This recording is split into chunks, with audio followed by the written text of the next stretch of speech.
შეუვალი და უნიკალური შემოქმედებისთვის ნობელის პრემია ლიტერატურის დარგში 71 წლის უნგრელ მწერალს, ლასლო კრაშნა-ჰორკაის ერგო. ნობელის კომიტეტის შეფასებით მან ჯილდო მისი დისტოპიური და სურეალისტური ნამუშევრებისთვის დაიმსახურა, რომლებიც ხელოვნების ძალის წარმოჩენას აპოკალიფსური საშინელებების ფონზე ახერხებს.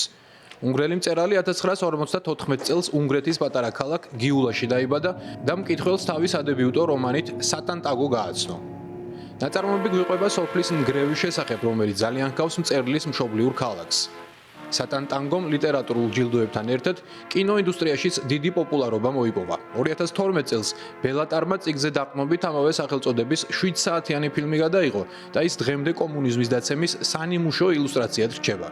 კრაშნა-ჰორკაის ლიტერატურა ცნობილია მისთვის დამახასიათებელი ვრცელი, ინტენსიური წინადადებებით, რომლებიც ხშირად მთელ ამბავს იტევს.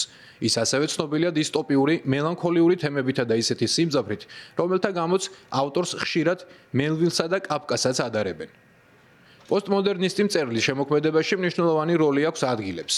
მისი მოგზაურობა უნგრეთიდან ბერლინამდე, მოგვიანებით კი აღმოსავლეთ აზიაში, ჩინეთიდან და მონღოლეთამდე ერთგვარ შთაგონებად იქცა ნაწარმოებებისთვის ურგის ტყე და განადგურება და მწუხრი ცისქვეშ.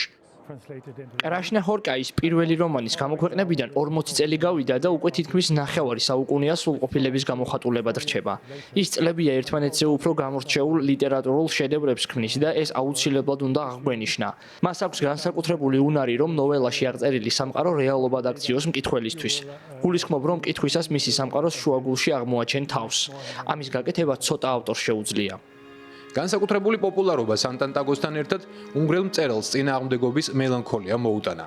კიდევ ერთმა ნაწარმოებმა, რომლის ეკრანიზაციაც ასევე ბელატარმა გადაიღო. ეს არის ამბავი წესრიგსა და უწესრიგობას შორის სასტიკ და მუდმივ ბრძოლაზე, სადაც ტერორის შედეგებს ვერავინ გაექცევა. ავტორი გვიყვება კარპატების ხეობაში მდებარე პატარა უნგრულ ქალაქში განვითარებულ ძალადობასა და ვანდალიზმზე, რომელსაც სამხედროები ვერ უმკლავდებიან.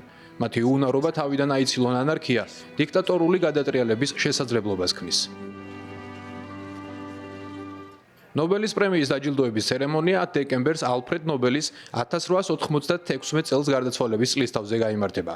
ლასლო პრიზის მიღების შემდეგ შეუერთდა ისეთი საკულტო მწერლების სიას, რომელშიც ჰემინგუეი, ტონი მორისონი, კაზუო იშიგურო და სხვა ლიტერატურის დიდ ოსტატები შედიან.